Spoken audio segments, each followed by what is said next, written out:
Thanks so much to the conference organizers for organizing this great conference. I've learned a lot, and I'm going to learn even more this morning. And thanks for including the paper. So the motivation for this paper is that we know there was a significant improvement in the productivity of work from home over the course of the pandemic. We also know, and it's nice to have these post-pandemic estimates now of workers' willingness to pay for work from home, workers really like to do it. However, only some workers get a utility benefit from work from home, because only some of them can do it. And what that means is there's going to be heterogeneous impacts on TFP. But everybody faced this increased housing demand, and we've seen that kind of everywhere.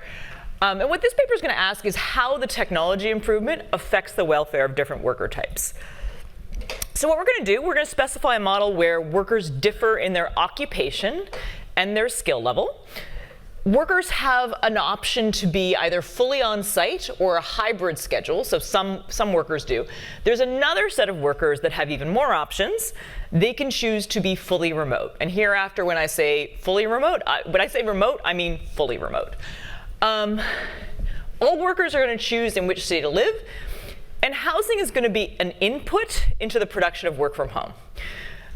This paper has a lot of math. So if you want to zone out, there's two key things you need to keep in mind for what's going on in this paper. It's actually a really simple intuition. All workers have to consume housing. Regardless of whether you got more productive because you got this technology shock, everybody has to consume housing. It's unlike any other good. You have to consume it. But housing is also supplied inelastically. And so what's happening here is these are the two key elements.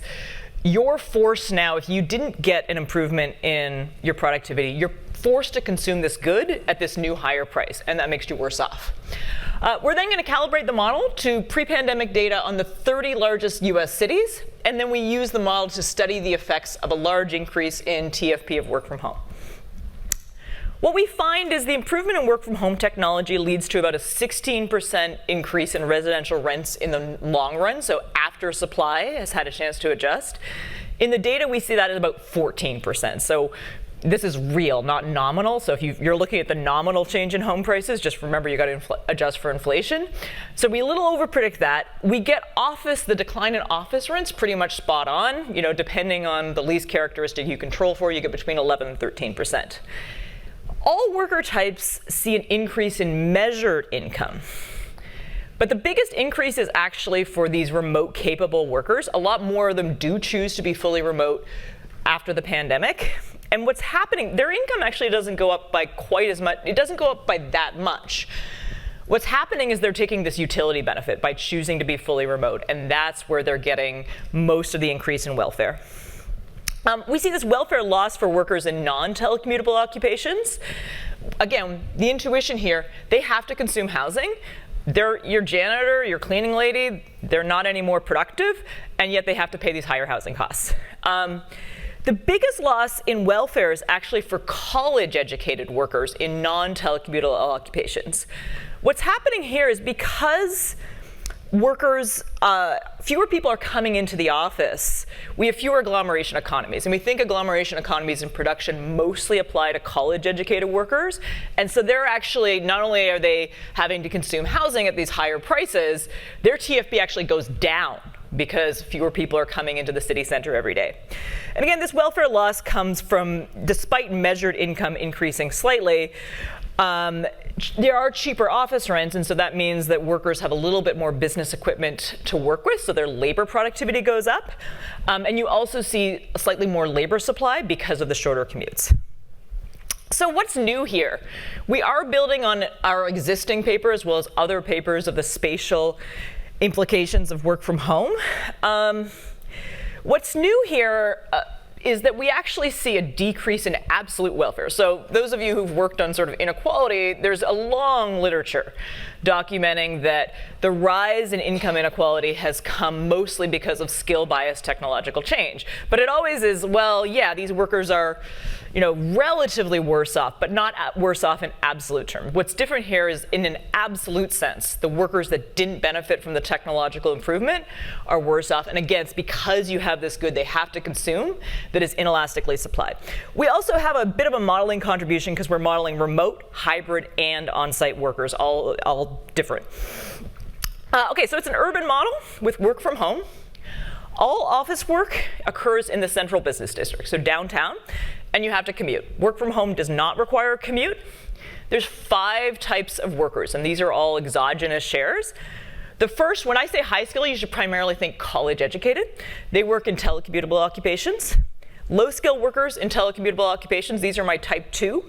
High skill workers in non-telecommutable occupations, these are type 3, maybe a dentist. And then low skill workers in non-telecommutable occupations, these are type 4. And then we sort of thought, well, who are our fully remote capable workers? And we sort of thought these were IT workers. And so these are the ones that have a choice to be fully remote. So the sequencing of decisions.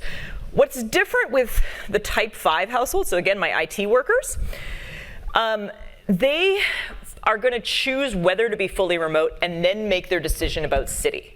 So we want to kind of keep them separate, because the idea being that if you're not tethered to your job by your city, then maybe you make a different choice. So if they choose not to be remote, they become, now we have ILCs, ILC 5, and then if they choose to be remote, they're ILC 6. For all intents and purposes, your ILC is the same. If you're type 1, you're ILC 1, type 2, ILC 2, except this type 5 worker, where if you are not remote, if you choose not to be remote, then you're type 5, you're ILC 5, and then if you choose to be remote, you're ILC 6. The next decision you make is which city to live in. The next decision you make after that is which, I did not miss. You then choose which zone to live in within a city. So you have a decision of which city to live in, and then you say, do I want to live in the suburbs or do I want to live downtown? If you are in a telecommutable occupation, you then choose, do I want to work for a firm that allows hybrid work? And then the last decision you make is whether how much non-housing consumption to consume and how much housing to consume. If you work for a hybrid firm, you have additional decisions to make. You're going to choose the number of days to work from home within a year. So basically you're saying, I'm going to choose 3 days a week in person, or I'm going to choose 1 day a week in person. You're not making the decision each week. You're sort of agreeing with your manager to a set schedule. You're going to choose the size of your home office, and then you're going to choose the amount of business equipment for your home office. So your remote decision.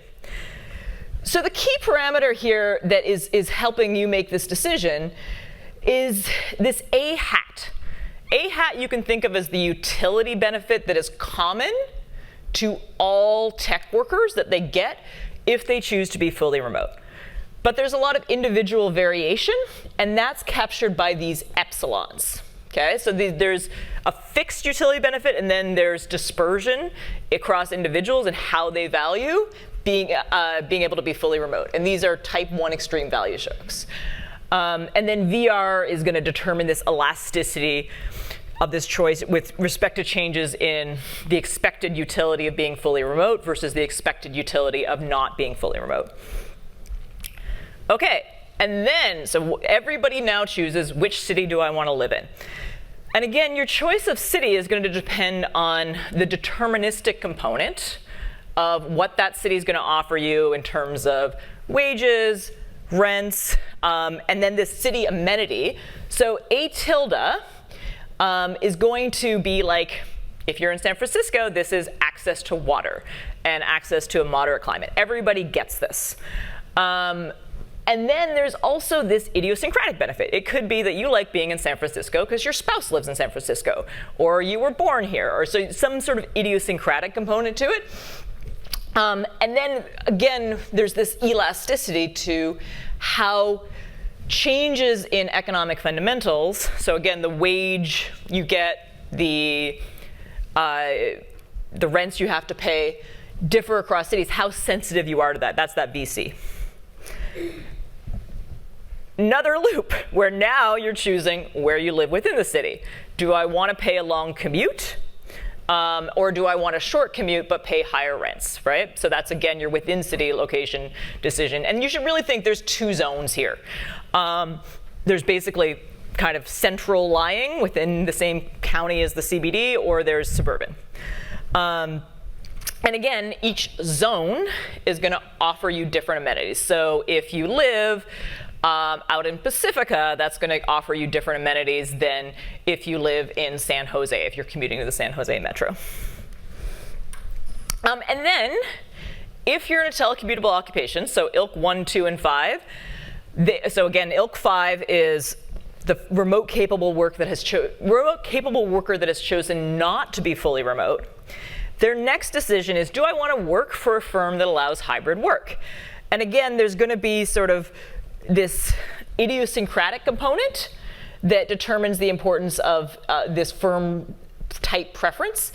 And kappa is going to denote the type of firm that allows work from home, and kappa equals 0 is no work from home allowed, 100% in person.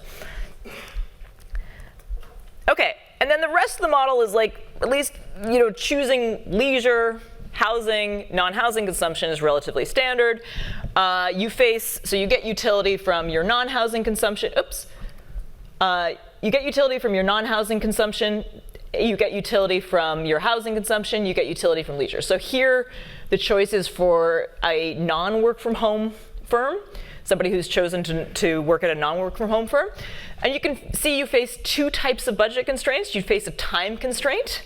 So your time is going to be divided between leisure and then the time you spend at work, and you pay a time commuting cost for each hour you work because you have to commute there. And then there's this pecuniary commuting cost. So this is going to depend on which zone you live in. So again, if you live further away, you have higher pecuniary commuting costs, and you pay it on all the days that you work. And you divide this between non-housing consumption and then housing that you rent. Okay, so all housing in this model is rented. Malgan is going to teach us a model that has owned housing, but all housing in this model is rented. Okay, so there's not home ownership. Everybody's renting housing. If you choose a hybrid firm, you have a few additional choices to make. So first, you're going to get a fixed utility benefit from being in a hybrid firm. This is, whether it's 4%, 8%, it's common to all workers, okay? And then again, there's this idiosyncratic preference for being able to do hybrid work. The difference in the budget constraint is now your wage is not a fixed number, it is a function. And it is a function of the mix of the days you work at the office, that's LB, the days you work at home, and then your business equipment and the space in your home office. So the way to think about this is you are free to say, when I work at home, I'm just going to work at my kitchen counter. It doesn't matter if my kids and my spouse are running around. That's fine, you can choose that. But if you're less productive doing that, you're going to pay for it in your wage. So it's reflected in your wages. Now, you're only paying the time commuting the pecuniary commuting cost on the days you work at the office. The other difference is instead of just renting the housing you consume, you now also rent the housing that you use in production. Okay, so again, if you're going to use housing the housing you rent for your home office is going to be reflected in your wage. I'll show you the firm production functions in just a sec, but that's the difference. And then the other difference with the time constraint is, of course, you save on your time commuting costs. You only have to pay the time commuting cost on the days that you work at the office. Okay, if you're a remote worker, so we think of these as basically contractors. They own their own firms and they're selling their input to other firms. So Cobb-Douglas production function, so they're producing labor, they're using business equipment and then space to produce this output. This is their TFP Z6, and they're doing the same thing as other workers. They're consuming non-housing consumption, housing, and then leisure. So just think of these as independent contractors that sell their individual output. Okay, non-work from home firms. These guys are relatively boring. What are they doing? They're maximizing profits. And they also have a Cobb-Douglas production function where Z is the TFP. And they rent office space and they rent business equipment. And they have to pay wages on however much they hire. Very boring. Also Cobb-Douglas. The hybrid firms are a little more interesting. A firm that hires a household living in location N of type iota, they actually have a CS aggregator of output that the worker is producing at home, that's YH, and the output that the worker is producing in the office, that's YB. The intuition here is that these are not necessarily perfect substitutes in the sense of a task framework. This is how we think of it. We think there's some tasks that are better done from home and some tasks that are better done at the office. And that's why you might want to do a little bit of work at both. And so we're going to, in our previous work, we actually estimated this parameter. I have reasons to believe that might be not the right estimate. It might be a little higher than that. But we're going to go with what we estimated our previous work for the value of that parameter. So what it suggests is they are not perfect substitutes. So you'd have to have rho basically at 1 to be perfect substitutes. So they're not super strong complements, but they are not perfect substitutes. One thing this implies is that hybrid work is going to be a little more common than fully remote, right? Because if they were perfect substitutes, you'd see a lot of people at corner. You'd see a lot of people doing no work from home, and you'd see a lot of people fully remote. And the fact you don't see that in the data, either pre-pandemic or now, suggests they're not perfect substitutes. Okay, so then these hybrid firms, there's a production function for output produced at the office. That's YB. So again, Cobb-Douglas. And AB is going to be the total factor productivity of work done at the office. And AH is going to be the total factor productivity of work done at home. What we think changed over the course of the pandemic is that AH increased a lot. And I'll talk about why we think that increased a lot, but that's the main driver in this model for the TFP change, is that the total factor productivity of output produced at home increased. And again, households are going to choose home office space, business equipment, taking into account the impact that has on their wages through this productivity function.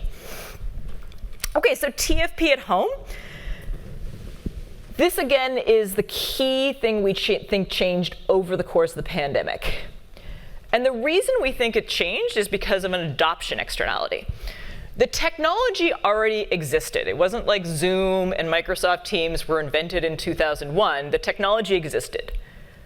What changed is how many people had adopted it. So what we're going to specify is that the TFP of working from home depends on the historical past maximum of how much time people spent at home working in the previous years.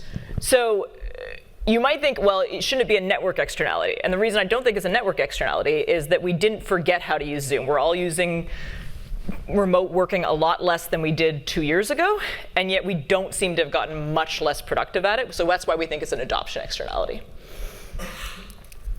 And then TFP at the office. Again, we're going to specify that there's only agglomeration economies in production for college-educated workers, and that's consistent with most of the literature.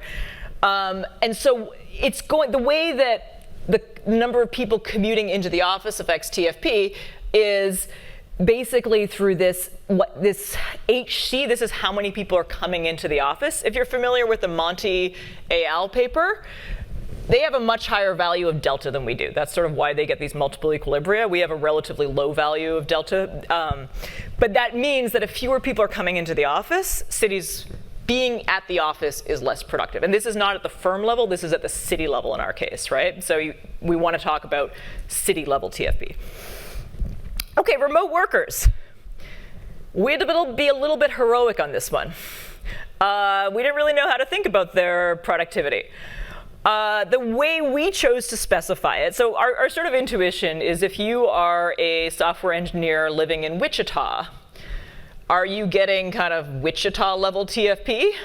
Or are you getting, the national average for software engineers? Because it's not really clear, some agglomeration economy. Some of the reasons some cities are more productive than others is just there's something in the air. There's something in the coffee shop. There's something at dinner parties that you're interacting with more skilled workers. At the end of the day, we just sort of said it's like 50-50 of each. I'd love to know better estimates. So lambda is basically the weight on Wichita TFP, and then 1 minus lambda is the weight on all other software engineers in the United States. And again, we put that at 50% in our calibration, but we really don't have a firm estimate of what that parameter should be. And then phi is going to be a discount factor representing the extent to which remote workers are less productive than their hybrid counterparts. Okay, so I don't have time to talk about all the calibration, but what we're going to do here is parameterize it to as close as possible to as immediately before COVID. Again, high-skilled workers are workers with a 4-year degree. All workers are full-time workers in the model, and so we're going to restrict to full-time workers. Telecommutable occupations, this means those the Dingle and Nyman code is telecommutable. And then there's 2 residential zones. Zone 1 is the same county as downtown. Zone 2 is all other counties. And then we estimate the model using the 30 largest US cities. The main data set here is the 5-year ACS, but we supplement this with the leave and job flexibility module of the American Time Use Survey because, as you all know, ACS does not have a lot of information on the intensive margin of work from home. It just asks you whether your usual commute mode is you don't have a commute. And so we get intensive margin from both the leave and job flexibility module as well as the general social survey. Okay, we're post-pandemic counterfactuals. First one is short run, where the supply of space is fixed. So you can't increase, there's been no residential building at this point. And what we're going to do is we're going to calibrate the technological improvement over the course of the pandemic to, Nick Bloom and his co-authors, 4-fold increase. That's what I think everybody seems to be calibrating to. We're going to do the exact same thing. We're going to calibrate the increase in TFP of remote workers so that the share goes from about 12% pre-pandemic to what we see, at least in the 2022 ACS, it's about 51%. We suspect this will go down when we have access to the 2023 ACS, but right now we're calibrating to 51%. In our long run, we're going to allow the supply elasticity of office space to be 0.1, and then we calibrate the elasticity of residential space to the estimates in Baum, Snow, and Hahn. One other thing that we're doing in our counterfactuals is we're allowing city-specific amenities to change. So the utility level that sort of the average utility San Francisco offers change between 2019 and 2022, and we're just going to sort of make that amenity change match the population flows we see in the data. Okay, so here's the technological improvement over the course of the pandemic. It is large. It is especially large for college-educated workers. This is very sensitive to that elasticity of substitution parameter, and so if we used a different elasticity of substitution, you might not need quite this big an improvement. You'll see it's higher for college-educated workers. The intuition for what's happening here, 70% of college-educated workers in telecommutable occupations were already doing some work from home pre-pandemic. So you have to mostly move along the intensive margin. You need to get them to do more of it, and that actually requires a bigger improvement in productivity. Smaller improvement for low-skilled workers, and then our TFP of remote work increases by about 20% of the pre-pandemic value. Okay, real change in office rents. I'm really running out of time, so I'm not going to spend a lot of time what we do, but we're basically going to control for a lot of lease characteristics, as well as who the tenant is, zip code level fixed effects. And what we find when we do this, whether we look at just renewals, whether we look at only new leases, whether we look at only leases where the landlord pays all expenses, it's like 12%. So our change in rents in the model, so the far right is office, and you can see that we're basically right on in terms of what you see in the data from this regression model. Again, we're a little bit over-predicting the increase in residential rents, but we're sort of in the same ballpark at least. Okay, welfare changes. So the biggest winners are your type 1 and your type 5 workers. Again, the biggest improvement in productivity was for the hybrid workers that are college educated. They get a bigger improvement long run relative to short run because now the housing, which is this really valuable input into both consumption and production, we have more housing, right? So we can reallocate. Type 5 also sees a huge improvement, and you're not going to see it as much in their wages because, again, they're getting this big benefit from being able to stay home, as well as a small extent moving to cheaper cities or higher amenity cities, but that's not, quantitatively, that channel's not that important.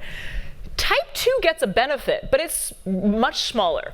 2 reasons for this. One, your type 2 workers didn't get as big of a TFP increase, but the other thing is they have much higher housing expenditure shares.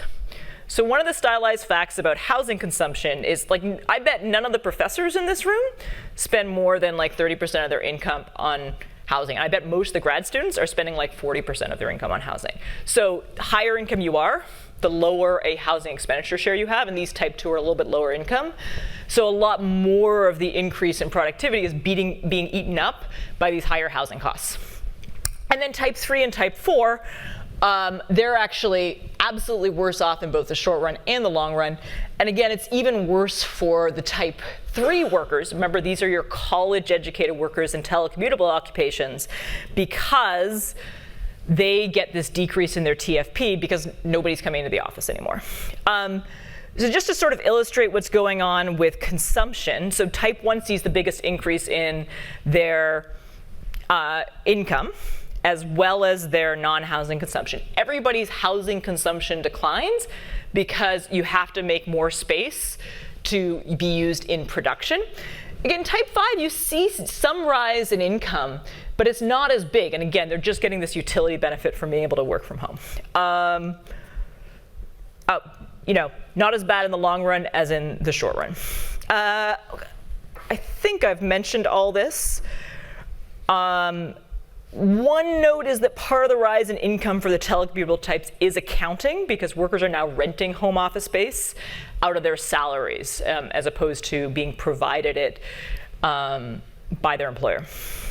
Okay, so just to wrap up, the pandemic induced a large increase in the demand for residential space. It also increased the TFP of work from home, and we can argue about the amount, but I think we all agree it increased it by some. Because housing is supplied inelastically, and every household has to consume housing. Again, these are the 2 key ingredients. Technological progress actually has negative absolute consequences for some households. And I have 3 minutes for questions.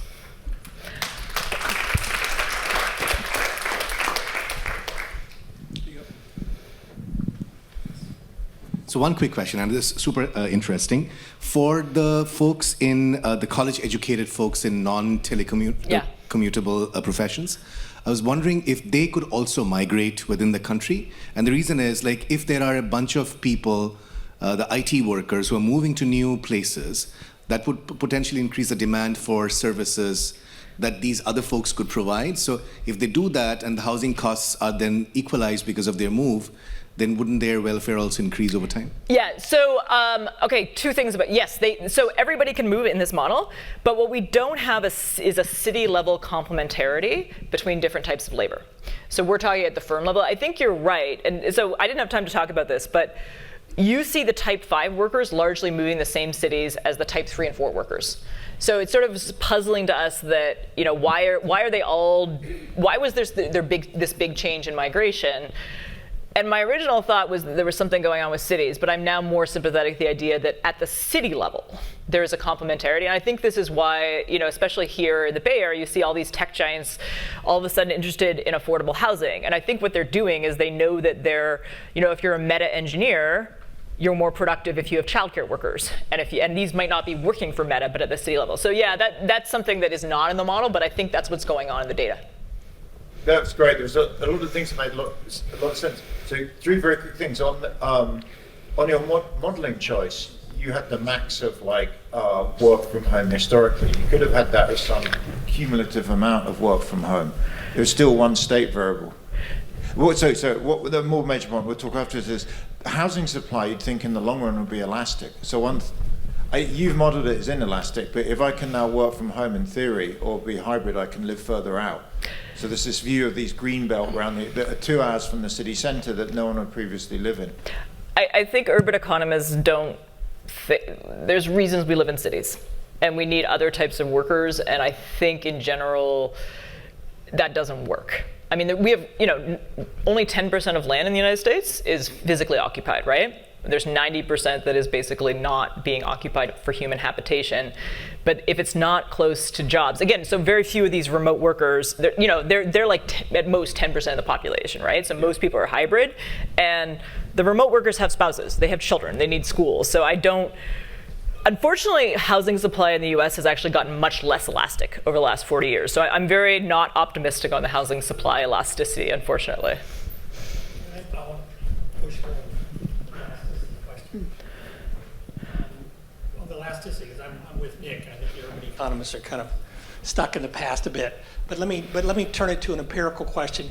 If you look across states in the United States, and some have relatively liberal regulations regarding new housing construction, like Texas. Some don't, like California.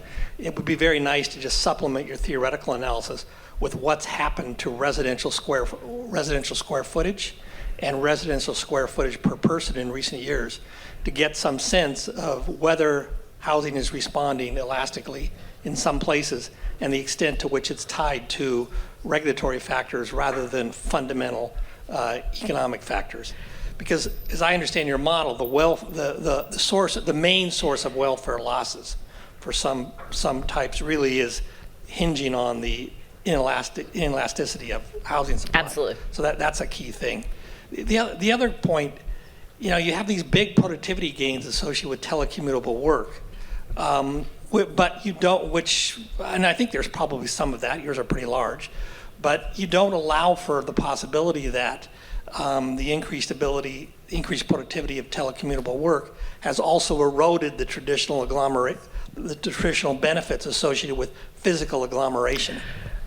That is in there. That last channel is in there. Erosion is in there? Yeah, so there's a I missed TFP. It's fine. There's so much going on in that paper. But there is a TFP of being in the office, and that does go down a bit. That's that agglomeration economy. On the first point of regulation, there is a lot of work in urban economics demonstrating that the regulation does decrease housing supply. There's a very rich literature on this, but I think your point about can you see, could you do a calibration for Texas and a calibration for California? And I think that is a different answer, and that's actually, that actually would be really interesting. Is Texas doesn't see the same welfare losses as California, so I think that we could do, yeah. All right. Great, now we have Morgan. Now we have Morgan Richard talking about the GE effects of work from home.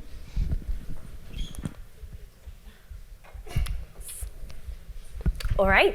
Thank you very much for including the paper in the program. I'm excited to be here. Well, I do not need to convince anybody in this room. In the recent years, we've radically changed how and where we work, following the widespread adoption of working from home. Once again, from the survey of working attitude and arrangements, the percentage of paid full days done from home, my point is just work from home is a persistent change in the way we do organize labor. Now, this raises new issues, as workers might need more space to be productive at home, and they commute to the office less often. Besides, as we've seen in the previous presentation, not all occupations are equal in front of remote work. It's a lot easier for us economists than it is for, let's say, nurses or truck drivers. So in this paper, I answer the following questions. How did work from home reshape households' housing demand? Should the workers who cannot work from home care about this? And how will work from home impact inequality in the short and in the long run? To answer these questions, I start by providing some novel empirical evidence on the impact of remote work on London housing market. I won't have time to go over this too much today, but in a nutshell, I have house prices and rent data that are very granular, so at the property level, and that have a high detail of the property characteristics. So I can exploit this rich data into some hedonic pricing schedule.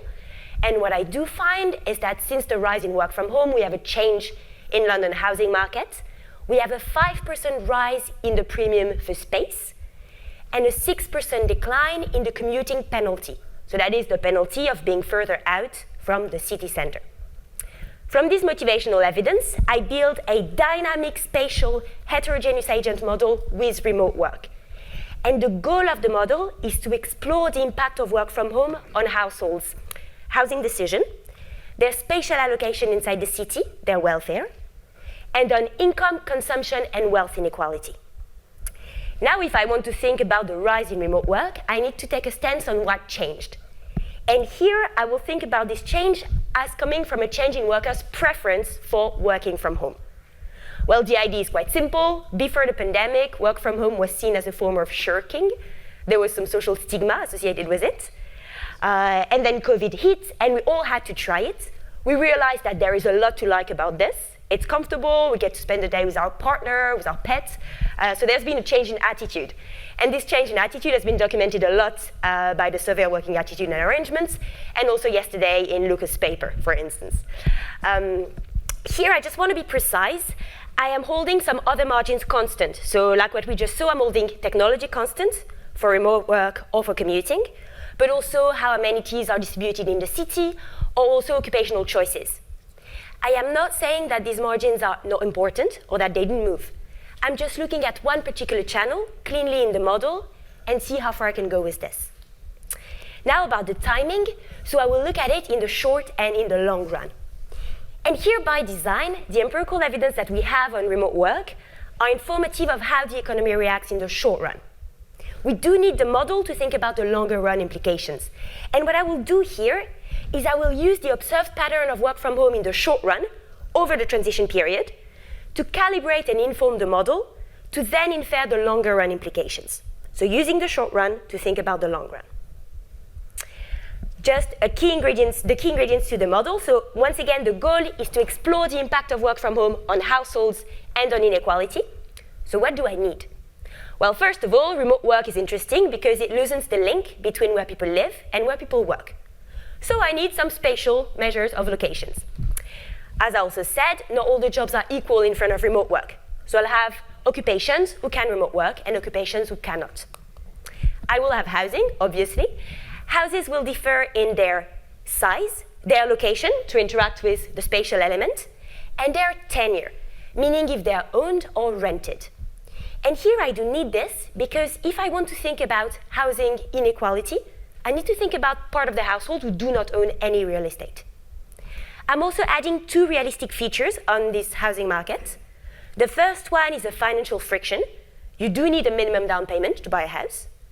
And the second one is that when you want to sell your house, you need to pay some some proportional transaction costs, proportional to the value of the house that you own. This will be important for the dynamics of the model. I want to think about inequality, so I will have heterogeneity in household income and wealth. And this will enable the model to generate distributions, which will interact with the financial friction of the minimum down payment and the non-convex adjustment cost. This will enable the model to speak about housing affordability across the city. And just the main mechanism is very simple. House prices and rents are determined in general equilibrium in each of the city locations, meaning that the endogenous work from home decisions from part of the workforce will trickle down to the rest of the economy. All right, so let's jump to it. I will not show you the entire empirical section, but I will just show you two raw data motivational plots. So work from home is interesting for the housing market across two main characteristics, right? Location and size. Here, first let's look at location. I am plotting, so house prices is panel A, rent is panel B, and I'm plotting the growth between the last year of data available and the year right before COVID on the log distance to the city center. Each dot is one of London neighborhood, Camden, Dalston, and we do see a clear positive relationship. So since the rise of work from home, we have properties located further out that have appreciated faster. If I do the same naive exercise, but not looking at now and before COVID, but looking at the growth between 2017 and 2019, let's say, exact same plots, this positive relationship is a lot less obvious. So now what about size? Once again in the raw data, house prices panel A, rents panel B. These are indices, and the baseline is February 2020. And I'm looking at it for different types of properties. So studio or one bedrooms, 2 bedrooms, 3, 4, and larger houses. And here we do see that the larger properties did appreciate the faster. All right, so now let's get to the model. So it is a general equilibrium model where it is much simpler than what we've just seen. We have only one city, and the city is made of two locations, a center and a periphery. My locations do differ in their commuting costs, amenities, land, and housing supply elasticity. I am assuming for simplicity that all the jobs are in the center. My households do derive utility from non-durable consumption and from housing services. And as I told you, they can either own or rent the house. Some workers are employed in occupations where work from home is feasible. These workers then endogenously allocate their hours between work done at the office, where per hour they're a bit more productive, but they have to pay commuting costs, and work done from home, where they don't commute, but they have to set aside part of their housing space as home office. To fix ideas, households are heterogeneous across income, liquid wealth, housing wealth, where they live, and their occupation. Here is a bit of a naive representation of the city, but you see the idea, the center, the suburbs, all the jobs are in the center. If you live in the suburb, you either work from home from there or do a long commute to the office. If you live in the center, you either work from home from there or do a short commute to the office. The amount of land is fixed. There will be a housing permit, but the amount of land is fixed. So basically, the work from home decision from part of the workforce will trickle down to the rest of the economy by changing prices. Okay, I will not show you the whole model, it is too large, but I want to show you three important elements. The first one being household's utility function. So I'm showing it to you first as if we didn't have any work from home in a kind of a baseline. So this is utility of household I, employed in occupation K, living in location J, center or periphery, at time T. And it is made of two blocks. First of all, you have a Cobb-Douglas CRA of non-durable consumption C, and H tilde, which is housing services. And this is, well, if you're a renter, your housing services is the size of your house. But if you are a homeowner, you have some extra utility from owning. So this is this warm glow, omega greater than 1. You like being at home. Now you have this last part, which is about where you live. So epsilon J upper bar, it is the amenities that are valued by everybody in the same way in a given location. In my calibration, it will be larger for the center because it's more dense, there are more restaurants, bars, and so on. And then the last part, close to what we have seen, this is some location-specific taste shifter that follows a Gumbel distribution. And you can think about it as household-specific preferences for the amenities in a given location. It's household-specific, and it does change over time. Okay, so now work from home here will enter at two different places. The first one is here, the preference for work from home. NH is hours spent working from home, and eta is a constant. This is the preference parameter. Think about it as the low eta is there is a high social stigma associated with remote work, and a high eta is, ooh, I get to spend a day with my cat. This eta parameter is what I'm going to change in the work from home experiment. Now work from home also enters in how much you enjoy your house, the housing services.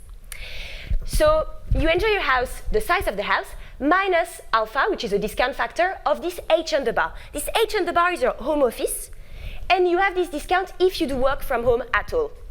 And it's the idea that when I start working from home, I set up my desk chair, my TV monitor, and this crowds out the space in the room. I cannot do my yoga there anymore. Consequently, I do like it less.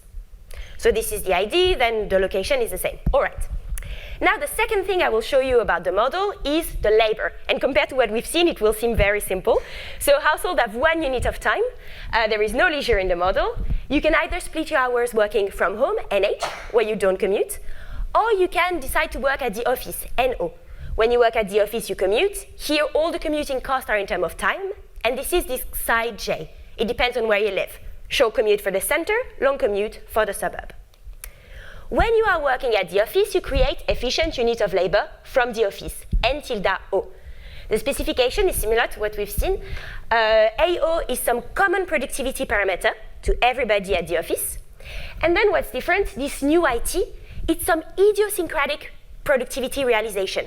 This is household specific, changes over time for those Markov process. And then NO is hours spent working from the office. Theta is the weight of labor in the production function. You could also work from home. So if you do work from home, you create efficient unit of labor from home, N tilde H. Specification is somehow similar. First of all, this AH, which is once again the common productivity parameter for everybody at the office, but now, at home, but now it has a subscript K. It is occupation specific, and actually it's super simple. 0 if you're in the occupation that can't remote work. Otherwise, it's a constant.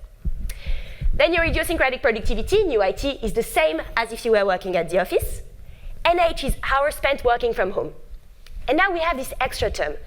So here, I'm making a bit of a different assumption than in the previous paper. I'm assuming that this is a constant. And the idea is that to be productive at home, you need to have a desk space, an office. If you don't have it, you can't really produce. But if your house is much larger than this, you won't be much more productive. So this is this like necessary and sufficient amount of space that you do need. Then you can create overall efficient unit of labor by aggregating the task done from home and from the office in a CES. And I'm basing this specification so that I can reproduce the fact that tasks done from home and from the office are imperfect substitutes. And workers are paid WT per overall efficient unit of labor that they do supply.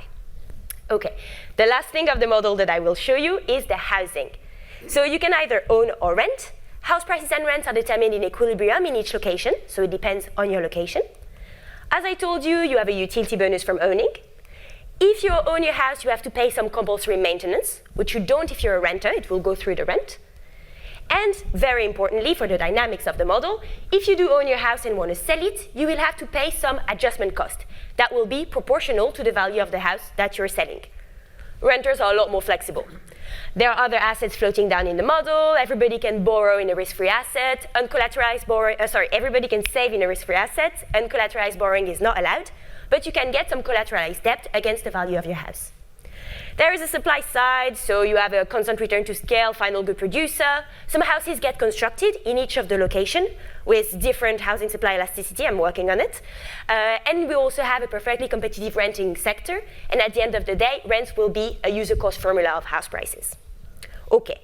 It is a large model. It has a lot of non-convexities with the non-convex adjustment cost and a discrete choice. So I do need to solve it numerically. I'm using a mix between the nested endogenous grid point method of Drudel and the discrete continuous choice method of Hitchcock and Carthus. And I do have to use a mixed parameterization strategy. The idea is that a set of parameters is fixed from the literature, for instance, from Andrea's paper. A set of parameters is calibrated to match moment outside the model. And this is what I do, for instance, for the occupation-specific income processes that I get from the annual survey of hours and earnings. So this is this very large, very detailed survey of like UK per 4-digit occupational category of UK earnings. So I can get these like, these occupation-specific earning processes that are quite important. And the rest of parameters is jointly calibrated inside the model with the method of simulated moments. I won't have time to talk about this in too much detail, but I'm happy to find the value of a parameter later in the questions. Okay, so now before we get into this work from home experiment, there is one thing that I would like to show you because I think it's quite informative of how the model works. And this is the policy functions. Here I'm plotting this policy function, which is the probability to live in the center. It is a probability because we have the Gumbel shocks, right? And it is plotted on the liquid wealth, and the other states are fixed. So it's a household who can work from home, who has median income, and who starts the period without owning any real estate. And what do we see? Well, it looks a little bit off, but let me walk you through it. So the center is nice because you have shorter commute, more amenities, but it's also more expensive. So the richer you are, the more likely you are to get there. Then we have a drop. And at this point, the household would be wealthy enough to buy a house in the suburb, but would remain a renter in the center. So the relative attractiveness of the center decreases. Then the second kink is the point where the household would be wealthy enough to also buy in the center. The full attractiveness of the center is restored and the slope steepens. This is the one if you start a period without owning a house. What about if you were a homeowner? So once again, probability to choose to live in the center. It's on liquid wealth, and so I'm fixing the occupation to you can remote work, you have median income, and then the value of your house is the median housing wealth. Now this house needs to be somewhere, so I will actually have two different policy functions. One in blue if your house was in the center, and one in orange if your house, well, was in the suburb. So first of all, it's a good sanity check. Yeah, sure, the household who had a house in the center is more likely to stay there. Good. But there is something important and quite fundamental about this graph, and I want to draw your attention on the wedge between the two policy functions. This wedge is very high for low levels of liquid wealth. Why is it the case? Because for the orange household, for them to move to the center, they need to sell their house. And selling is costly because we have this adjustment cost. And it has a particular shape. It's non-convex. It's a fixed proportion of the value of the house you have. So for low levels of liquid wealth, this fixed adjustment cost will be particularly biting, particularly deterrent. And this is why you see such a wide gap for these low wealth households. So we have the adjustment cost interacting with the wealth distribution, and it will be important later on when we look at welfare. Okay, so now let's get into the work from home experiment. So what happens is, as I told you, I'm doing a permanent change in household preference for working from home, this ETA parameter. How do I calibrate it? Well, first of all, in the baseline economy, before this change, I'm targeting the first wave of the UK 10-year survey before the pandemic. And here the moment I target is the total, the share of work that is done from home by the workers employed in occupations where work from home is feasible. It used to be 15%. Now, what I do want to know is I want to calibrate this change in preference. And what I'm going to target is the same total share of work done from home by the people who can remote work in the last wave of the UK 10-year survey, which is end of 2021. So it means it is 2 years after the shock. So I will basically have a target that is in the transition period, at T+2 after the shock. And this is roughly 2.5 days a week, half of the week. So I'm looking at the short run in the transition period, which is where I'm having my targets, and also what happens in the economy in the long run once it will have reached a steady state. The first thing that I notice is that we have a change in housing demand. So here is the growth in house prices, panel A for the center, panel B for the suburb. And we do see that house prices and rents increase everywhere across the city, but more so in the suburb. So this is consistent with what we had in the motivational section, so a rise in the demand for space and a decline in the commuting penalty. Now, what's the story? It's quite simple. The workers employed in occupations where work from home is feasible, they spend a larger share of their total time working from home. Consequently, they need more space, and houses are cheaper in the suburb. So they move out to buy these larger properties. How do they afford this increase in housing consumption? Well, these workers who can work from home, they're saving quite a lot of time on commuting time. So they're able to supply more labor. At the end of the day, there will be a 2.7% larger output at T+2 after the transition. So this is how this is fueled. Now, this is exactly the same plot, but I want to draw your attention on the shape. The shape is quite different across the two regions. The speed at which the price gets to the new steady state is different. In the center, it takes quite some time to reach the new steady state, but in the suburb, the price jumps to the new value the period following the shock. Why is it so? It is because of the composition of the new movers to the neighborhood. Let me explain. So before this change in preference, we have some workers who cannot work from home, who do own properties in the suburb. They see this increase in housing demand coming from wealthy telecommuters, and a share of these households do sell their house, realize capital gains, and move to the center. Still, because house prices are so different across the two locations, these capital gains will not be enough for them to buy right away. They will become renters for a while, accumulate liquid wealth, and eventually, along the transition, if they have not been hit by too many bad idiosyncratic shock, they will manage to, their housing demand will manifest and house prices will increase eventually. In the suburb, who are moving there? The wealthy telecommuters. They want to move because they want to buy. They want to buy now and they want to buy big and they're wealthy enough to do so. So the housing demand materializes right away and so prices jump right away. This brings me to the suburb-wide gentrification. So this change in relative prices has a consequence for workers employed in occupation where work from home is not feasible. These households are at the bottom of the income and wealth distributions, and they tend to either rent their house, or if they get to buy in the suburb. With this rise in the suburban prices, they get crowded out of homeownership and pushed into renting. In the long run, their homeownership rate decreases by 4 percentage points, and the drop is fully concentrated in the suburb. Another way to see this is when we think about the marginal buyer. So the marginal buyer is the household amongst the non-telecommutable workers who, in the baseline economy, before this change in preference, buys a house with a positive probability, but wouldn't if he had a little lower income or a little lower wealth. I find this household, he buys a house in the suburb with probability 49, otherwise rents in the center. Then I change the preference, solve for the transition, the new steady state, and I look at this exact same household. And I do find that he doesn't buy anymore. He's been crowded out.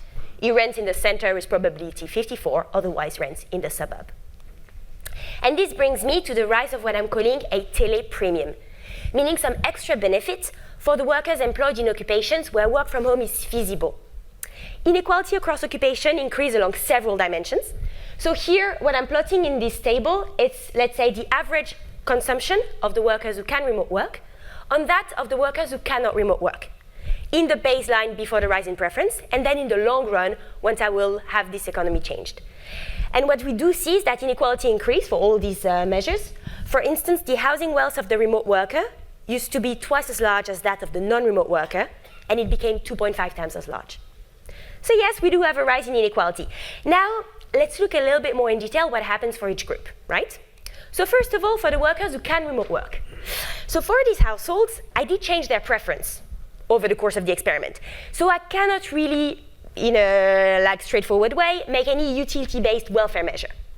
But what I can do is see that on average, they have higher income, consumption, liquid, and housing wealth. And it's true on average, but it is also true, for instance, along the distributions. Here I'm plotting their consumption distribution for the telecommutable workers. In blue, you have it in the baseline economy. And in orange, you have it in the economy after this change in preference.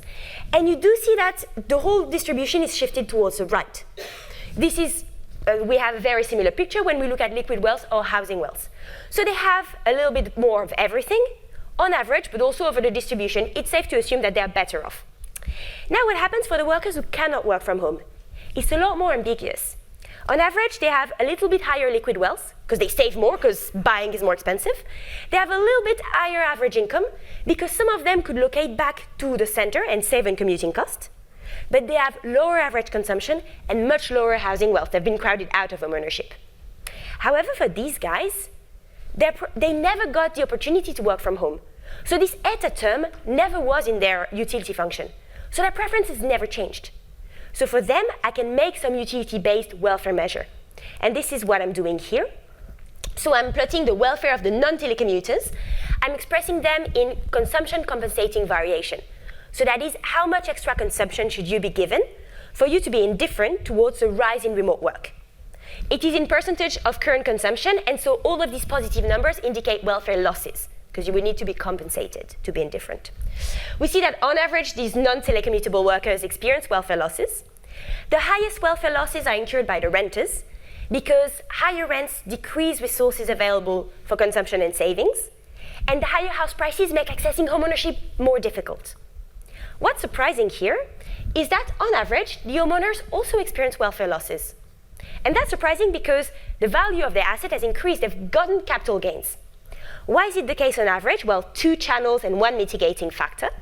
First of all, this increase in house prices and rent everywhere reduced their flexibility. As Andrea was saying, you always need to live somewhere. If you're hit by a global shock, it will be a lot more difficult for you to move. Then the second thing is that higher house prices increase the user cost of housing through maintenance. So at the moment, I'm experimenting without this channel. The magnitude is lower, but the sign remains. And the last point is that, yes, they did experience capital gain, but for them to benefit, to cash in on these capital gains, they need to sell. And as we saw when we looked at the policy function, when you sell, you pay this fixed non-convex adjustment cost, and this will be particularly biting for the low-income, low-wealth households who are overrepresented amongst the non-teleworkable category. Finally, I do play around with the model a little bit to think about policy experiments.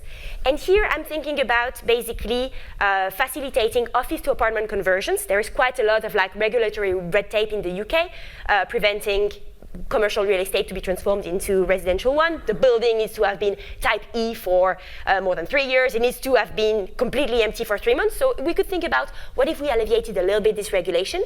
And a reduced form way to think about it in the model is to increase the amount of new land permits in the center by, let's say, 5%. If I do this, I find that house prices and rent in the center actually decrease. They still rise in the suburb, but by only half of what they did in the baseline. We have more households who can't work from home who relocate to the center, plus half a percentage point compared to the baseline. But what's interesting is that these households who relocate, they get to buy. And so the share of households who do not work from home, who own a house in the center, is 2 percentage points higher with the policy intervention. Finally, I do recompute the welfare losses of the non-telecommutable workers. So here is in the baseline, what I showed you in the previous slides. And here is with the policy. And we do see that the welfare losses are highly mitigated. So I will conclude quickly. So I did show you, well, not today, but if you read the paper, you can see that following the rise in work from home, we have a change in the housing market, a rise of 5% in the premium for space, 6% decline in the commuting penalty. In the model, I explored the consequences. I find that we have like gentrification hitting all the suburbs of London at the same time, and the rise of a tele-premium, while the workers who cannot work from home do experience welfare losses. Some policy, like office to apartment conversions, can help with this. And finally, I think there are some important margins that I'm completely abstracting from in this current paper that are exciting for further research. The first one, if work from home is an amenity, as we saw yesterday, for instance, maybe at the end of the day, in the longer run, households will be willing to forego some income for this possibility. And potentially, if the firms have like differentiated labor demand for tasks that can be done at home or from the office, they would need to pay their worker more. So I would like to see it maybe in the longer run. Also, if the household who can work from home move out of the center, and if these households are at the top of the income and wealth distribution, it means that the composition of the neighborhood has changed. And so the demand for locally consumed goods and services has changed. So I would like to model how amenities redistribute in the city and compute the welfare implication for the displaced occupations. Thank you.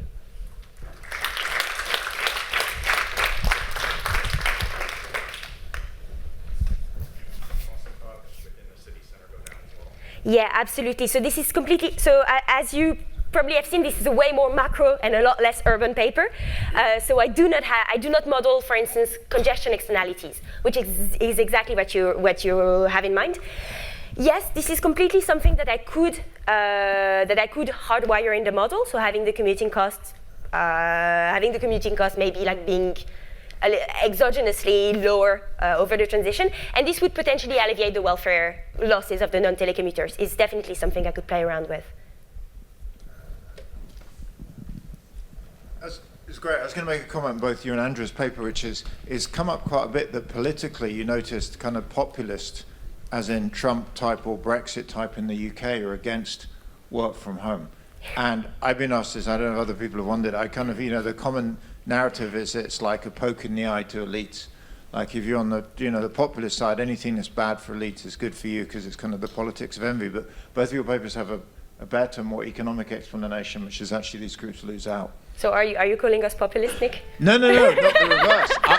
I'm saying both the papers provided like an economic explanation, because I always thought there's various talk that if Trump wins, he's going to call all the federal government workers back 5 days a week. You notice that a bunch of the right is really quite against work from home. Yeah. And there's, the politics of envy, but you have a different economic explanation, which in absolute terms they lose out because they're basically being out-competed for real estate. Yeah, but then we can use, I think, our models to show that some policy experiment can just turn it around and make it a good thing at the end of the day. It's kind of twisting it from politics of envy back to economics, which is probably a better place to be.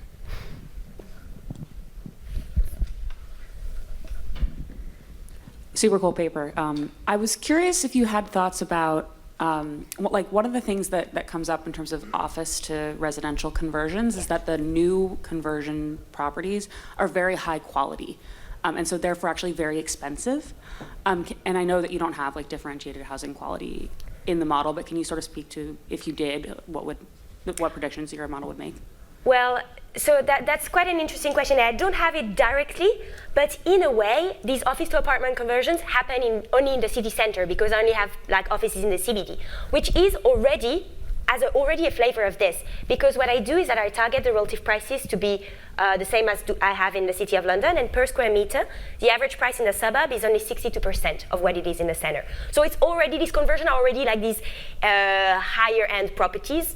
So if I were to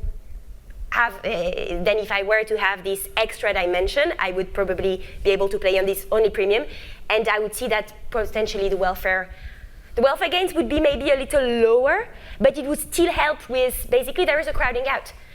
And so if there is some like new supply for these high-end properties, this will be absorbed, and then the overflowing on the former supply will be lower. So I would still have welfare gains, but they would be a bit shorter, I think. Great. Yeah. Thanks so much. Okay, so we're now hearing from Adam Blandon, who's going to talk about work from home and interstate migration. Thanks very much to the organizers for putting us on the program and for hosting such a great conference. This project's joint with Alex Bick and Hannah Rubinton at the St. Louis Fed and Carl Mertens at the Dallas Fed. Usual disclaimer applies. These are our views, not those of the Fed. So the motivation for this project is to understand recent trends in interstate migration in the US. In the picture on the right, I'm showing you the share of US working age adults, age 18 to 64, who've moved states in the last year using ACS data. You can see that interstate migration fell in the Great Recession. There's a lot of people who've written about that, tried to understand why that happened and the implications. You then see a partial recovery, and interstate migration stabilizes at a lower level, roughly from 2015 to 2019. And then you see a sharp increase in interstate migration beginning in 2021, and by 2022 it had almost recovered back to its pre-Great Recession levels. So in percentage terms, interstate migration increases 11% from 2019 to 2022. This is a sharp break from recent years. And there's many potential stories you could tell for why interstate migration increased over this period. So it could be responses to health concerns, responses to rising crime. It could be related to politics. Remember, this is a period where there's lots of fierce debates and arguments going on about local government policies. But no big surprise, given this conference, we're going to argue that a major driver of the rise in interstate migration is the rise in work from home. And the argument's actually extremely simple. We show that interstate migration in ACS data is about 50% higher for fully work from home workers than it is for commuters. That was already true before the pandemic, and that actually hardly changes after the pandemic. But after the pandemic, you have a large increase in the number of work from home workers. And if you just do a simple aggregate accounting exercise, the rise in work from home accounts for about 50% or more of the rise in interstate migration. Okay, we then want to go further and say, is this gap in migration between work from home and commuters causal, or is it just driven by selection of who ends up working from home? So we address this in two steps. The first one, we show using novel survey data that people who used to commute before the pandemic but then switched to working from home migrate at higher rates than commuters who didn't switch to working from home. So the change in the commuting status seems linked to higher migration rates. And then second, we use information on changes in employer work from home policies as an instrument to try to get closer to the causal impact of access to work from home on migration. And then towards the end, I'll show you some very preliminary work in progress where we write down a structural model to try and interpret these trends and understand the implications. And the key features of the model is that it's going to have work from home and long distance migration. So our paper contributes to two literatures, one on the long run decline in interstate migration in the US, and a second literature on work from home and migration since the pandemic. And relative to this existing literature, we're going to make three key empirical contributions. So first, we've seen a lot of papers this week that show that workers seem to be living farther from their workplaces, and that a location's work from home capacity is proxied by their occupation mix is predictive of whether that location lost population or whether the rents changed. What we're going to show is that individual workers who we can see working from home actually migrate at higher rates than commuters, and we can say something about where they're leaving and where they're going to. The second key contribution is we show that changes in employer work from home policies predict higher migration by these workers. And then third, in the paper, we show that work from home workers who migrate states are less likely to change their employer, kind of providing some evidence that the geographic ties between where a worker lives and where they work seems to be weakened with work from home. Okay, let me tell you just a little bit about the data. Our main data source is publicly available data. It's the American Community Survey. A major advantage of the ACS is its huge sample size and it's representative. So this is going to be very helpful when we start slicing the data into fairly narrow groups. The ACS asks workers, how did you usually get to work last week? one of the options you can select is I worked from home. And the way the question's structured, you should only pick that answer if you fully or mostly work from home. So this is a fairly intensive measure of work from home. The ACS also asks if you've moved in the last year, and if you did, they ask where you lived a year ago, so we can measure interstate moves that way.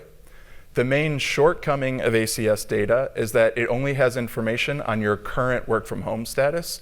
So we can't see your work from home status, for example, 1 year ago when you made the moving decision. For that, we're going to use the Real-Time Population Survey, or RPS, which is a novel online, well, I guess not so novel anymore, but it's an online national labor market survey that my co-author Alex and I started in the spring of the pandemic. We ask some questions on work from home, and one of the nice features about the data set is we ask about work from home not only last week, but also in February 2020, which we remind people was just before the COVID pandemic hit the US. And in several papers, we show that our measures of work from home, both contemporaneous and retrospective, line up very closely with other work from home measures, including the ACS, the ADIS, and the survey that Nick, Steve, and Jose collect. And then following the literature on migration, our sample is going to be non-military US residents, age 18 to 64, who lived in the US 1 year ago. Okay, so here I'm showing you interstate migration on the left, within state migration on the right. This is ACS data. I'm showing you data since 2015 because that's when interstate migration roughly stabilized after the Great Recession. 2022 is the latest year we have data, but in a month or so we'll have 2023 data, so we're really interested to see what that looks like.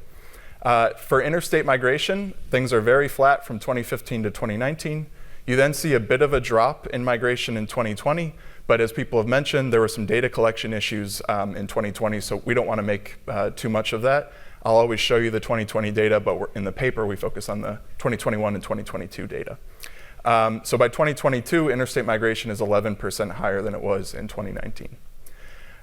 Now, some questions about this. People have asked if this could be due to, say, higher interstate migration by recent immigrants. The short answer is no. If you just look at natives, the pattern's almost identical. There's a question about whether these interstate moves are really long distance moves or whether they're still local moves in the sense that it's within the same MSA or doesn't involve a move of very many miles. If you look at things by MSA, the patterns look very similar. Inter-MSA migration increases over this period. And we can use county distance information to approximate the distance of a move. And if anything, since the pandemic, the length of interstate moves has gone up, not down. So it's not driven by local moves that happened across state boundaries. Now, kind of surprisingly, we thought when we saw interstate migration increase that within state migration would increase as well. Surprisingly, it doesn't. Now, one difference is there was already a negative trend within state migration prior to the pandemic, but you can see even if you fit kind of a linear trend to this before the pandemic, post-pandemic within state migration is going to be lower than trend, and you see that also for within MSA migration as well. All right, now I'm breaking down interstate migration into 3 commuting groups. So the non-employed are light gray diamonds, commuters are dark gray triangles, work from home workers are blue crosses. You can see that prior to the pandemic, work from home workers are migrating at about 50% higher rates than commuters. And if anything, after the pandemic, that gap expands. This could reflect a causal relationship between work from home and migration, but it could also obviously be driven by selection. For example, more educated workers are more likely to work from home, and we also know more educated workers move at higher rates. So first thing we can do is just control for everything we can see about you in the ACS. So your sex, your age, your race, education, occupation, industry, and the state where you're currently living. On the right here, the black line is just the raw difference between the blue curve and the commuting curve on the left. The light gray line is that same gap after we control for all those observables. Before the pandemic, the 2 lines are essentially on top of each other, so they're not being driven by selection on observables. After the pandemic, some of the relative increase in migration by work from home workers is accounted for by our controls. But if you just focus on the light gray line, essentially what that says is the gap is constant over this period. Now this picture on the left was really surprising to us. not because work from home workers are moving at higher rates. We kind of expected to see that. But as we all know, the work from home rate increases dramatically after 2019.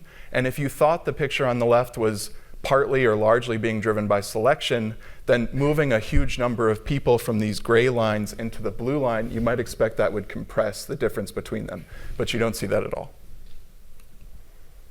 All right, so to get some sense of how important these patterns are for the aggregate rise in interstate migration, we do a very simple accounting exercise. So you can write the aggregate migration rate in year T as MT, and you can write that as the weighted average of migration rates of those three commuting groups.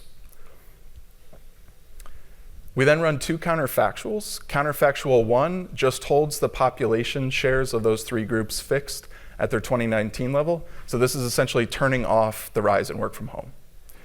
Counterfactual 2 holds those population shares fixed, but it also holds fixed the migration behavior of work from home workers. So we're turning off that small increase in migration for that group. So here's the results. Actual interstate migration is the black line. Counterfactual 1, which just holds population shares fixed, that's the light gray diamonds. Counterfactual 2 is the hollow diamonds. And if you just focus on the year 2022 here, you see that the rise in work from home accounts for 50% of the increase in interstate migration under counterfactual 1 and 57% under counterfactual 2. If you just focus on the employed workers and redo this exercise, you get even bigger numbers. Between 57% and 70% of the rise is coming from work from home. Now, this is just an accounting exercise, and the accounting exercise implicitly assumes that if I change a worker's commuting status, it's going to change their migration behavior as well. So the question is whether we actually see that in the data. So for this, we're going to use the RPS, which has information on work from home currently, but also before the pandemic. With that information, we can break workers into three groups. People who commuted before the pandemic and continued to commute after the outbreak, people who worked from home in both periods, and people who used to commute but then switched to working from home. All right, there's a fourth group of people who used to work from home and now commute, but that group's very small. And the immediate takeaway from this, I should say that the dark gray lines are with no controls and the light gray lines are with a bunch of controls. Now the immediate takeaway from this picture is that people who work from home migrate at higher rates than commuters, even if you commuted before the pandemic. And this is consistent with what we see in the ACS, because in the ACS, you have a stable migration gap between work from home workers and commuters, despite the fact that there's a whole bunch of new work from home people. But these people have a similar migration rate to the existing work from home workers, so it's not surprising that the migration gap doesn't change very much. Okay, we still have one more potential concern over whether this represents a causal relationship, which has to do with reverse causality. So the basic story is this. Let's say it's 2019 and I live in Richmond, Virginia, and I have family back in Indiana, and I have plans to move back to Indiana when the pandemic hits. So now I go to my boss and I see everybody's working from home, and I say, hey, I like working here, but I'm gonna move back to be near my family. Can I work from home? And this is a problem for us because according to this story, the move would have happened without the rise in work from home.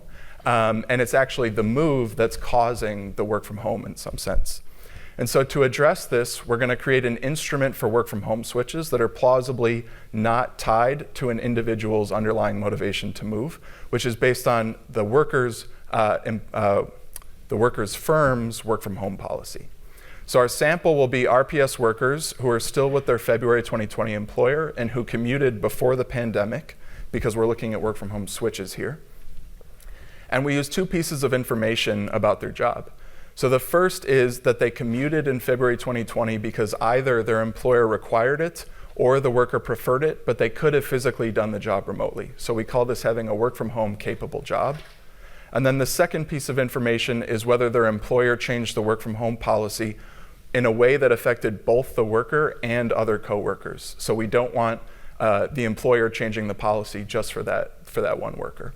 So our instrument is a worker who has a work from home capable job and whose employer changed their work from home policy. And this avoids the story I just told you under the orthogonality assumption that this instrument's uncorrelated with the person's underlying motivation to move. Okay, so here's the results from that. I'm showing you the first stage estimates right here. The instrument's a very strong predictor of work from home switches. Just to give you a sense, someone with a valid instrument is going to switch to working it from home at something like triple the rate of someone without a valid instrument.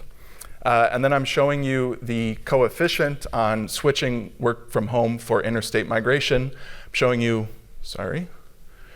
the OLS estimates here, the two-stage least squares estimates here, showing you versions with individual controls and without, with sample weights and without. Across all of these specifications, you see large and significant predictors of work from home switching on migration. Okay, and then I want to make sure I have time for the model, but I want to quickly mention two other empirical results that are in the paper. The first is we show that people who move states change employers less often if they're working from home. And conversely, people who change employers are less likely to move states if they work from home. So there's this like real weakening between where you live and where you and who you work for.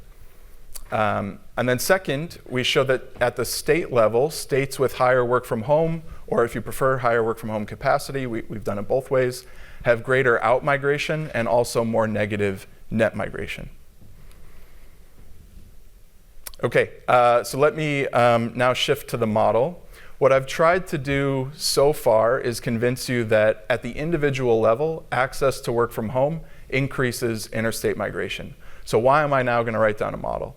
Well, the first thing the model is going to do is allow us to understand equilibrium effects. If work from home is increasing migration, that's likely going to change the distribution of the population across locations, and that's going to in turn affect local wages, property prices, and government tax revenues. And those changes in prices are further going to impact migration, both of work from home workers and of commuters. And then second, having a model is going to allow us to look at both the short-run effects of this and the long-run effects. And especially with long-distance moves like interstate moves, the frequency of these is still relatively rare. So even work-from-home workers are only moving states about 5% per year. So this leads to a very long transition path.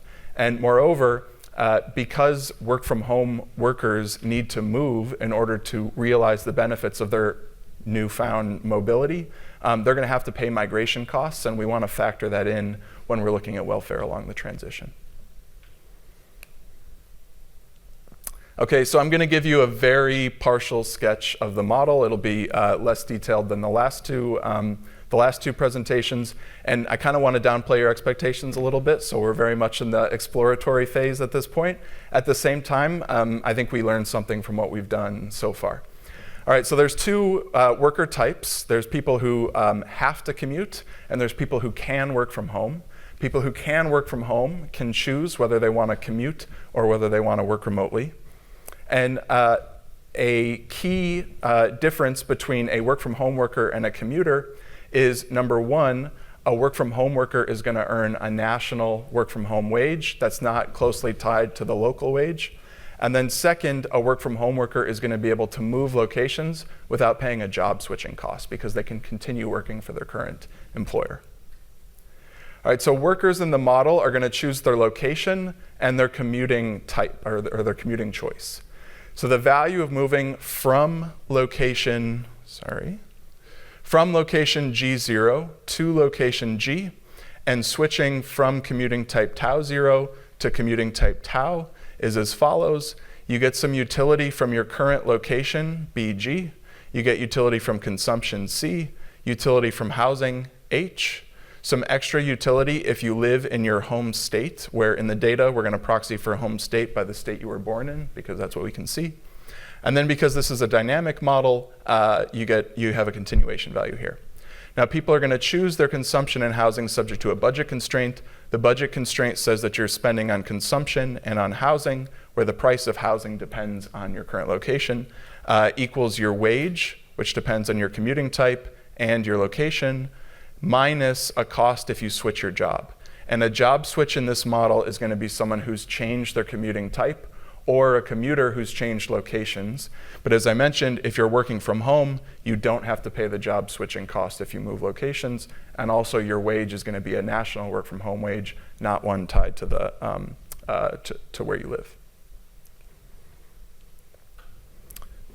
Okay, given a worker's home location, G00, their past commuting choice tau 0, and their past location G0, workers are going to choose their current commuting choice tau and current location G to maximize their partial value function from the last slide, modulo a migration cost mu, plus an idiosyncratic preference shock that's Gumbel distributed with shape parameter theta. And the preference shock is going to be over locations and also your commuting type. So we think that people might have different preferences for locations, but they also might have different preferences for commuting based on whether they have kids or different things like that. All right, there's much more in the model that I put into a backup slide, and I'm happy to show anyone who's interested after the talk. But hopefully this gives you a sense of the key decisions that people are making in the model.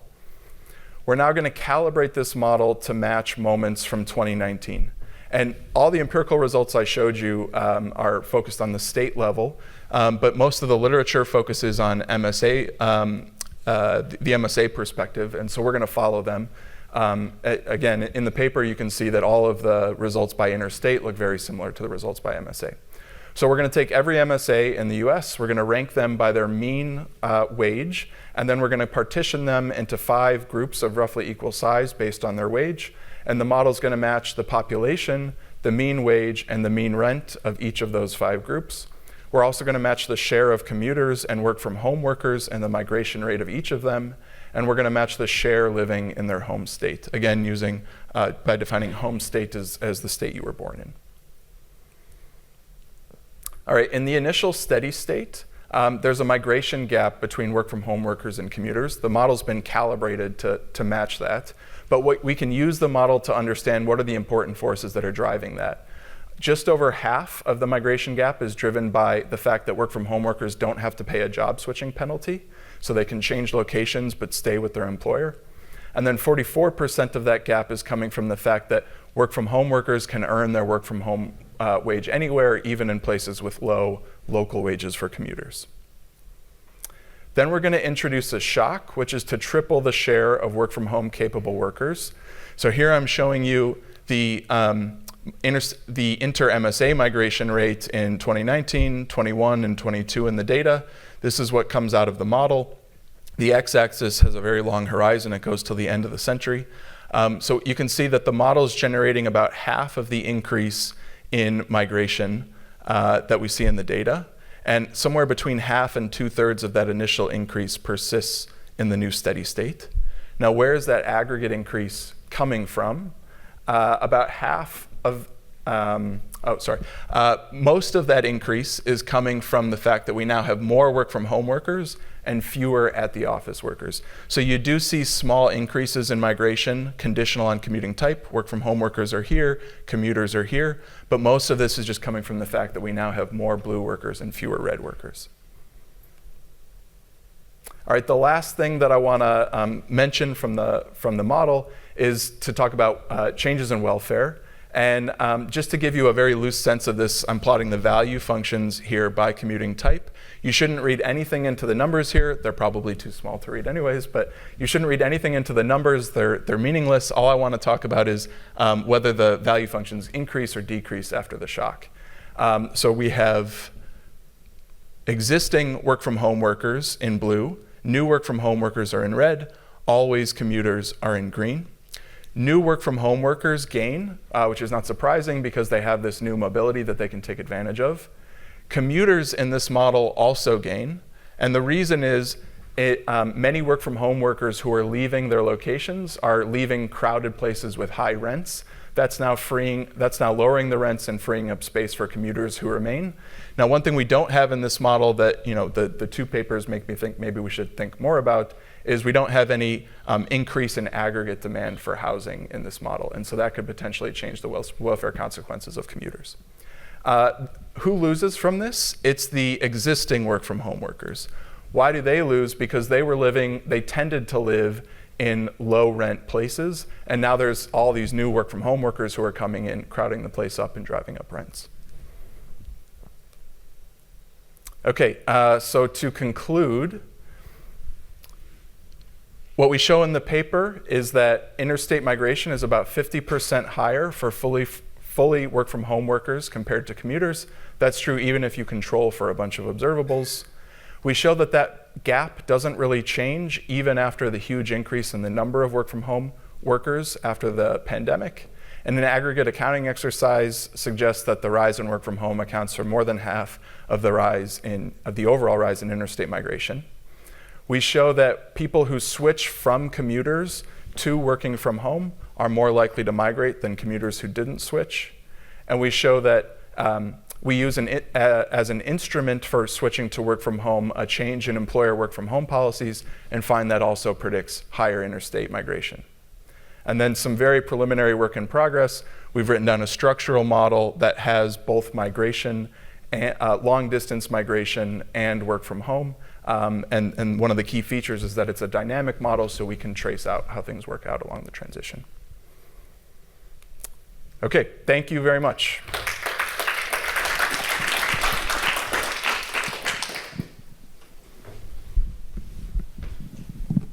Thanks very much. Really interesting. A couple thoughts. One, 2022 ACS. I think a lot of states still thought they were in the pandemic. So I think you're getting a really high share of fully remote workers because, like, you live in Nashville. I live in Salt Lake City. We thought the pandemic was over. If you were in New York City, they were like, when's the pandemic over? So they were still basically had not been brought back to work. So I think you're overestimating the amount of fully remote using the 2022 ACS. But the other thing, I like the dynamic model because I think, as I understood it, if you work for Meta from Wichita, you're as productive as an engineer that lives in San Jose. Yeah, in the model, you need some attrition. And I think you can do that because you have dynamics. Because I do think, like, yeah, previously having lived in San Francisco gives you some of the San Francisco productivity. But if you continue to live in Wichita for 15 years, you're not going to be as productive. So I think if you could put like a delta to, I think that would really get at that issue. So I think that's a great idea, and that's something. I mean, we have a few data sets now where we can kind of track that over time. So that would be super interesting.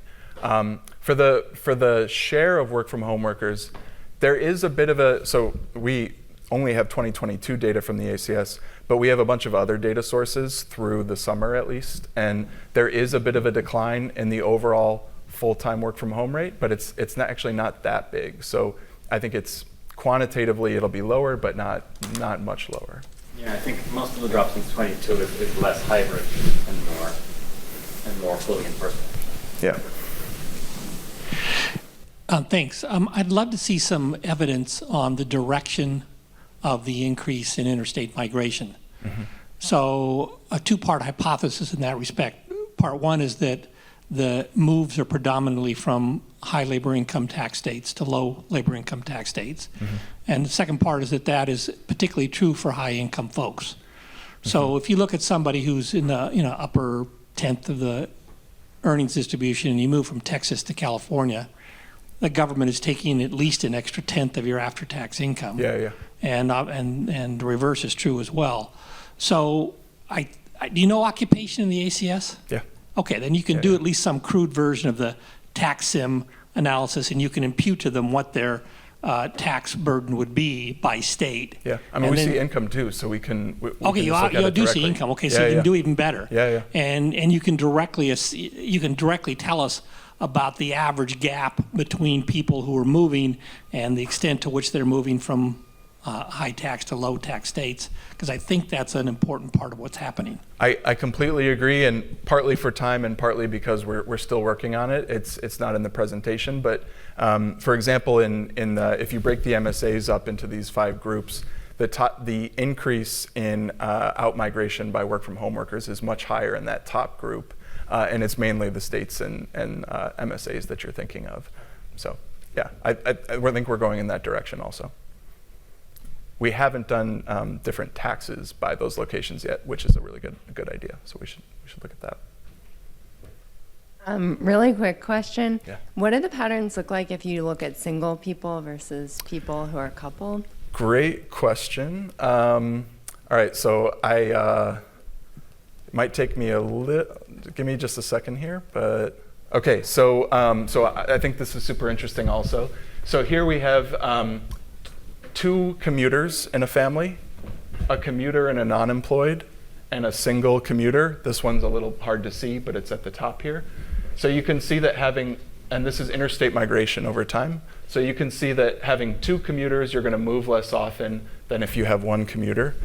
And now if you look at the different work from home types, it's a little noisy, but if you have 1 work from home worker and 1 commuter, that's going to be the lowest migration rate. If you have 2 work from home workers, you get a much higher migration rate, and the highest one of all is a single work from home person. So it doesn't just matter your own work from home status, the status of your partner also really matters too.